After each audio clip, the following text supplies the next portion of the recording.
नाजरीन आदाब, मैं हूं मुमताज़ आलम रिजवी और इस वक्त मैं उत्तर प्रदेश से ही एक सियासी ख़बर लेकर हाजिर हुआ हूं। सियासी ख़बर यह है कि अब ऐसा लग रहा है कि कांग्रेस कुछ नरम पड़ रही है या फिर कांग्रेस नई हिकमत अमली इख्तियार कर रही है। कांग्रेस अब MIM को भी साथ लेकर चलने की बात कर रही है। हालांकि ये इतना आसान नहीं है, लेकिन जिस तरीके की सियासत उत्तर प्रदेश में गर्म है उसमें कुछ भी मुमकिन है। मौलाना तौक़ीर रज़ा ख़ान कांग्रेस की हिमायत कर रहे हैं, कांग्रेस के लिए बयान दे रहे हैं, तो अब MIM भी कांग्रेस के साथ आ सकती है, ऐसी खबरें हैं। आज हमारी बात हुई है आचार्य प्रमोद कृष्णम, जो कि कांग्रेस के जनरल सेक्रेटरी प्रियंका गांधी के सियासी मुशीर हैं, सियासी सलाहकार हैं। उनसे मेरी बात हुई तो उन्होंने कहा कि क्यों नहीं ओवैसी कांग्रेस के साथ आ सकते। उन्होंने कहा कि कांग्रेस क्यों ओवैसी को अपने साथ नहीं ले सकती, जबकि वो संसद के मेंबर हैं, संसद के सदस्य हैं। ये मुल्क डेमोक्रेटिक मुल्क है, जमहूरी मुल्क है, लोकतांत्रिक मुल्क है। ऐसे में असदुद्दीन ओवैसी जो चुनकर संसद जाते हैं, तो जब वो संसद के सदस्य हैं तो फिर हमारे साथ आने में क्या गुरेज है, क्या परेशानी है? बस परेशानी ये है कि वो जो बयानबाजी करते हैं, उनके लोग जो बयान देते हैं, उसके लिए उन्हें एक बार क्षमा मांगनी पड़ेगी, माफ़ी मांगनी पड़ेगी।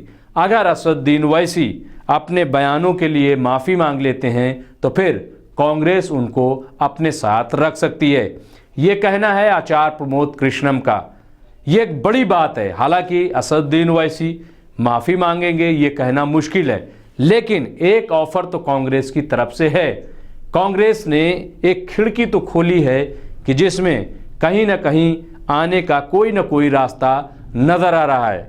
इसका मतलब यह है कि कांग्रेस अब नए अंदाज में, नए मूड के साथ उत्तर प्रदेश की सियासत में है।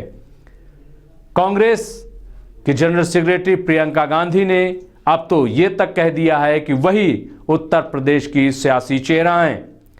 दरअसल जब उनसे सवाल किया गया कि आखिर कांग्रेस का चेहरा कौन है, तो इस पर उन्होंने बड़ी ही खामोशी से ये कहा कि क्या मैं चेहरा नहीं नजर आ रही? यानी अब प्रियंका गांधी खुद कांग्रेस का चेहरा बनकर सामने आ रही हैं। ये बात अब उन्होंने अपनी जबान से कह दी, वरना इससे पहले कई कांग्रेसियों के मुंह से ये बात सुनी जा चुकी है। बहरहाल, लेकिन सबसे बड़ा सवाल यही है कि क्या असदुद्दीन ओवैसी कांग्रेस में शामिल हो सकते हैं और क्या कांग्रेस असदुद्दीन ओवैसी को गले लगा सकती है? क्या अगर ऐसा कांग्रेस करती है तो फिर बीजेपी के लिए मौका नहीं होगा कि वो असदुद्दीन के नाम पर हमला करे? क्योंकि मौलाना तौक़ीर रज़ा ख़ान की हिमायत के बाद से ही बीजेपी काफ़ी सरगर्म हो गई है और वो कांग्रेस को आड़े हाथों ले रही है। ऐसे में अगर असदुद्दीन ओवैसी साथ आते हैं तो फिर कांग्रेस पर हमले और तेज़ हो सकते हैं। लेकिन ये सब कयास आराइयाँ हैं, ये सब बातें हैं। अब जब तक चुनाव नहीं हो जाता इस किस्म की बातें सामने आती रहेंगी।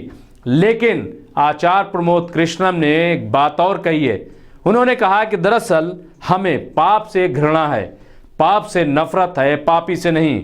अगर पापी अपने पाप का प्रायश्चित कर ले तो जाहिर है कि उसको गले लगाया जा सकता है। अब देखना यह है कि कौन कितना अपने आप को पापी समझता है, कौन पापी पाप से माफ़ी मांगता है। न तो ओवैसी अपने पाप के लिए माफ़ी मांगेंगे और ना ही वो कांग्रेस में शामिल होंगे। ऐसे में फिर वही बात आकर अटक गई कि ये सिर्फ सियासत है। धन्यवाद।